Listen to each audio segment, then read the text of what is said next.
Puso, dalawang lalaki ang natagpuang duguan at walang malay matapos silang tumilapon mula sa kanilang motorsiklo na nahagip ng jeep sa Pasig. Si Enil Sumangil naka-alerto 24 Exclusivo.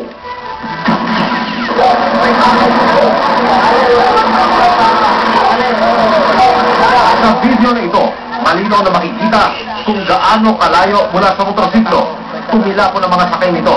Ang tila masakla pa, mistulat silang inihagis mula sa kanilang mga pwesto dahil sa kabilanan ng concrete barrier, dinampot ang mga biktima. Rescue team na nagkumpirma, kapwa masama ang tama nila, duguan at pareho silang walang ulirat. Unang isinakay sa ambulansya ang sinasabing nagmamaneho. Nakalagka daw ito sa steel barrier bago tumama ang mukha sa simento. Ang kanyang angkas, bali sa tuhod at malaking sugat din sa ulo ang pinamo.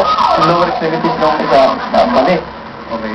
Labas yung buto. Tapos yung isa naman, yung ulo niya mismo ang tumama dun sa concrete barrier.